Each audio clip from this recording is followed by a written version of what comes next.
محمد صلی اللہ علیہ وآلہ وسلم بن عبداللہ بن عبد المطلب بن ہاشم بن عبد مناف بن قصی بن قیلاب بن مرہ بن قاب بن لعی بن غالب بن فخر بن مالک بن نظر بن قینانہ بن خزیمہ بن مدرکہ بن الیاس بن مزر بن نزار بن معاد بن عدنان۔ کچھ جنریشنز کے بعد اسماعیل علیہ السلام و بن ابراہیم علیہ السلام بن آزر یا تارخ بن نحور بن سروغ بن رعو بن فالغ بن ہود علیہ السلام بن شالخ بن ارفخشد بن سام بن نوح علیہ السلام بن لامک بن متوشالح بن ادریس علیہ السلام بن یارد بن محللئیل بن کنان بن انوش بن شیس و بن آدم علیہ السلام۔ دوستو یاد رہے کہ یہ صرف نبی صلی اللہ علیہ وآلہ وسلم کا شجرہ نسب نہیں بلکہ یہ نبی علیہ السلام کے علاوہ قرآن پاک میں موجود تمام 25 انبیاء کرام کا بھی شجرہ نسب ہے۔ اس چارٹ میں ہم نے یہاں پر سب سے پہلے حضرت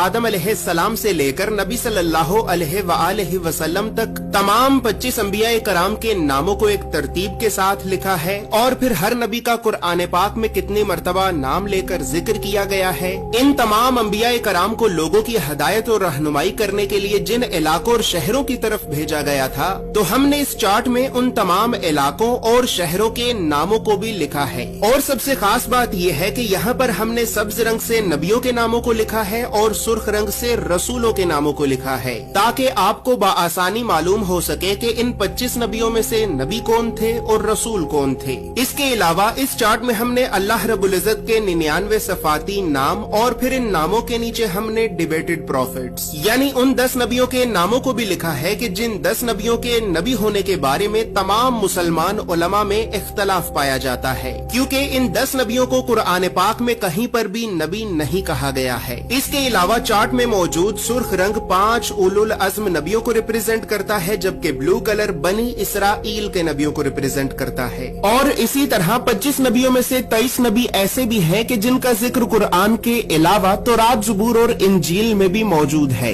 لہٰذا اسی وجہ سے ہم نے انبیاء کرام کے عبرانی اور یونانی یعنی ببلکل ناموں کو بھی اس چارٹ میں لکھا ہے۔ ان تمام معلومات کے علاوہ نبی صلی اللہ علیہ وآلہ وسلم کے ساتھ خلفائے راشدین، بنو عباس، بنو امیہ اور اہل بیت اطہار کا کیا رشتہ تھا، تو ان تمام خاندانی رشتوں کو بھی ہم نے اس چارٹ میں ایکسپلین کیا ہے۔ اس چارٹ میں موجود تمام معلومات اردو اور انگریزی دونوں زبانوں میں ہی موجود ہیں۔ اور دوستو چونکہ اس چارٹ کو بنانا ایک بہت بڑی ذمہ داری کا کام ہے، لہٰذا اسی وجہ سے ہم نے 1000 سال پہلے لکھی گئی کئی مستند اسلامی کتابوں کا مطالعہ کر کے 1 سال کی ریسرچ اور محنت کے بعد اس چارٹ کو بنایا ہے۔ اور اس چارٹ کو ہم نے اس وجہ سے بنایا ہے کیونکہ بدقسمتی سے ہمارے بچوں کو اسکول سے یونیورسٹی تک اللہ کے نبیوں کی سیرت اور سنت کے بارے میں بتانا تو دور، یہ تعلیمی ادارے ہمارے بچوں کو کبھی بھی اللہ کے نبیوں کے نام تک نہیں بتاتے، اور اسی وجہ سے آج ہم اللہ کے نبیوں سے اس قدر دور ہو چکے ہیں کہ اب نہ ہی تو ہمیں اللہ کے نبیوں کے نام آتے ہیں